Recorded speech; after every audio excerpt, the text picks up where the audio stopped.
Today on Storyboard, why did we see horrible print ads from e-commerce players last week as the battle began to grab the share of consumers' pocket this festive season? And Pepsi launches a new campaign, says you don't need a reason to grab a Pepsi. Hello and welcome to Storyboard. I'm Shibani Gharat. All of last week, the front pages of major newspapers, sometimes as many as 10 of them, were ads from e-commerce players. This overdose of ads evidently irked many readers.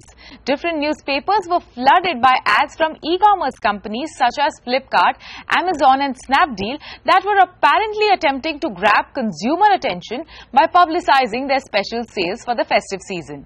Forget about the hundreds of crores that were spent on these campaigns. Focus on why the ads were so bad. Storyboard editor Anant Rangaswamy is in a discussion with Arun Iyer, Chief Creative Officer Lolintas, Sukesh Nayak, Executive Creative Director Ogilvy India, and Swapan Seth, Chairman at Equus Red Cell.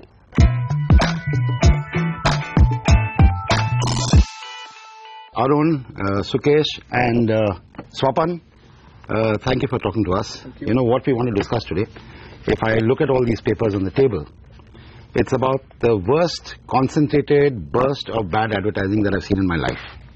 You know, and I want to explore with the three of you how this happens. Now, the reasons I've called the three of you. Arun, because you do a lot of work for .coms, and thankfully you're not responsible for any of this rubbish. Sukesh, I wanted you here because you've done some fantastic films, and I want to understand the process of making a film which costs 3 crores and how easy it is for somebody to spend 3 crores on terrible print. And Swapan is talking to us because Swapan is doing some terrific work in print, you know, and I know he spends a lot of time with his clients and they squeeze the best work out of him. Thank you, Swapan, for joining us.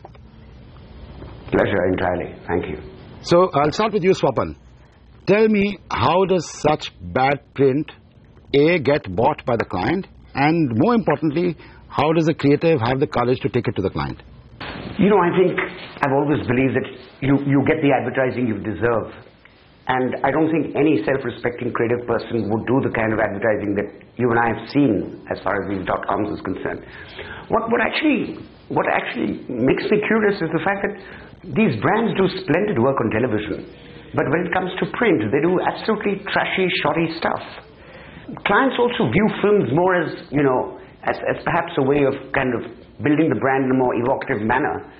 Whereas for a sale, they want the ads to be as bazaru or selu as they used to call it. So I think we creative people are kind of stuck because we are dictated by what they demand, and you know, you can't turn around and tell Amazon or Snapdeal. I mean, you can't show them the middle finger much as you'd like to. Arun, I look at this Flipkart work and I say, hey, this is done by Arun's company. No, it hasn't, but that's what I think, because I think, you know, Low handles Flipkart, and I see this and say, how on earth? So how does this happen, Arun? Because this same client who is buying lovely TV work from you is buying this.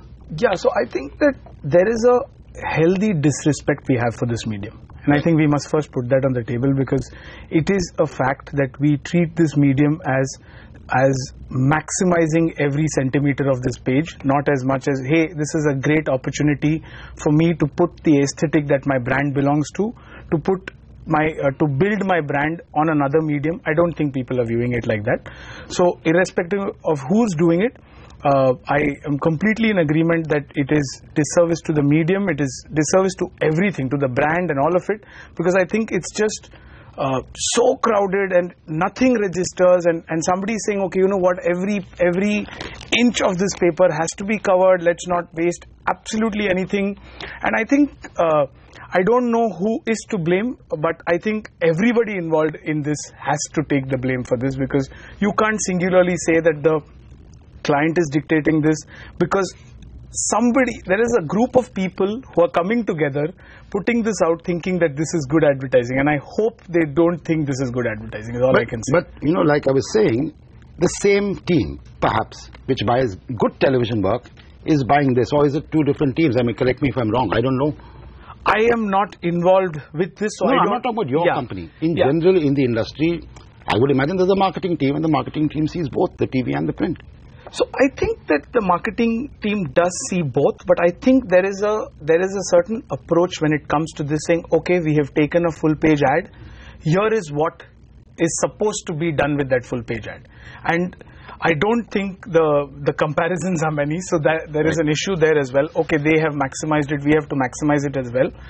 I don't think anybody's sitting down and saying, okay, let's do a great print ad which people talk about and like they say when we are discussing TV work. Right. Correct. Sukesh, if you do the math, this costs tens of lakhs per city per page. And you add it all up. So any of these ads, any one of these campaigns has cost more than your Google search engine film, for example. Probably. Now, what is the involvement of the client in this? I mean, there your Google film, you've got somebody breathing down your neck, they want to sit for your pre-prod, they want to come to the shoot, they want to come for your offline. So how does it happen? I think Arun rightly said. I think first the biggest problem is I think we have and a lot to be. I think we are to be also blamed for it. I think the medium. If you generally look at the print work overall, I think we are not pushing. I don't think we are pushing that much. We are not giving it enough regard. When it comes to television, I have seen most of, for example, my clients, they are so involved in from the character actor that you will cast for the film to the music that you will do. So a lot has changed over the years since I started working, for example. I see the way people sit at PPM, for example, or even when we present the film, the kind of involvement that they have. I think overall, per se, that involvement basically is missing in this medium. So it is also, I think, our responsibility. For example, I'll take example of the one work that I think is fantastic and I just prove everything wrong. The Apple campaign. I think that is probably one of the finest examples of print outdoor that I've seen in the recent time. You're talking about the shot on iPhone. Right. Look at the size of the logo. It really proved everything wrong. There are these people who are making the propaganda about bigger the logo, people notice it even more. There was a product. It basically said you can take great pictures on this phone. They went out there and used the gallery of people, what people have clicked, put it out there. Beautifully art directed, it was just fantastic, and look at the results. I'm sure the numbers are there in terms of sale, in terms of effectiveness, in terms of creative recognition, everything works for it. The biggest problem with this is, if you realize I'm looking at right now, is I know a lot of money has been spent. A lot of money has been spent on everybody, but at the end of the day, it looks like a catalog. And the worst part is neither one is standing from anyone. It all looks the same. Right. So, and what happens most times, you see in one paper, they'll be back to back. So there'll be one guy behind the other one, the third one. Absolutely. And I think like what Swapan said, right? I think there is a general sense that, okay, it's a sale ad. Let it be Pechu. Let it be let it go all out and sell and just inform people about the dates. Nothing's readable, right? Nothing registered. You don't pick up anything. One second, I'll come back to Swapan. You're doing a lot of wonderful work in print. When I say wonderful, if I temper that down and say it's very, very noticeable, it's clutter-cutting work in print. So what is it in the big agencies that they don't want to work on print? I mean, you get a lot of joy out of print. I think all your biggest victories recently have been in print. I insist on doing long copy ads and interesting print ads for all my clients. Right. And throughout my career, I've been told that, a Taj hotel will not buy long copy, or X, Y, and Z will not buy long copy. And I've always defied that and proven that, if you carry your client with you, it's always possible to do print ads and do very nice print ads.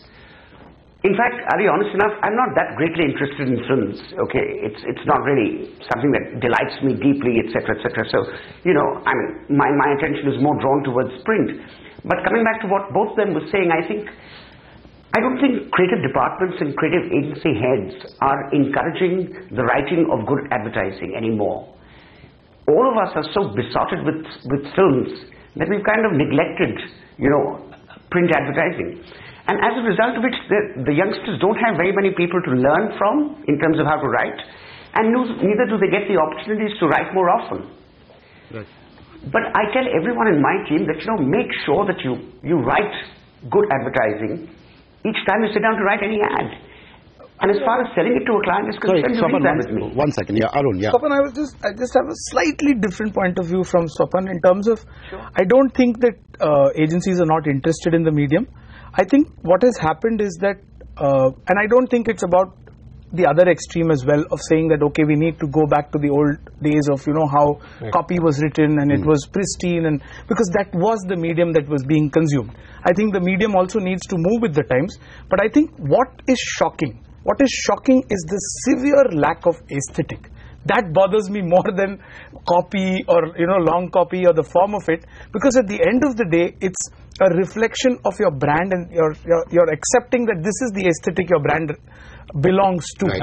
And that is what is shocking me more than anything else. Right. You know, I agree with you, because it's almost schizoid. You know, the way I think of Amazon on TV when I look at, you know, or the cow kind of campaign, and I see it in print, and I say, are you kidding me? This can't be the same client. Yeah. You know, so because the aesthetics are completely off. No, also, for example, like I was saying, I think for example, if you look at television or look at digital as a medium, how we have evolved with time. You know, we have changed either the narrative style, what was done earlier.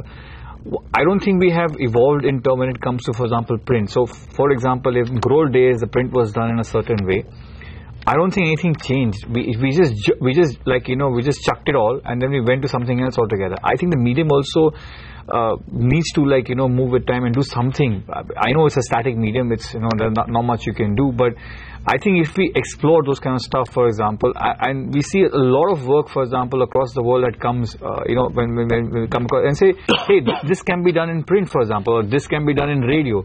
I mean, people have gone and done some amazing stuff on radio. I think once we do that, I think people, mostly the clients would be, I think we need to push also ourselves and, you know, get something out there and show them that this can be done like that. Well, clearly the ads were not well thought through. It's time for us to slip into a short break. When we come back, we discuss on how more than execution, there was a need for an idea when it came to advertising these festive sales in print.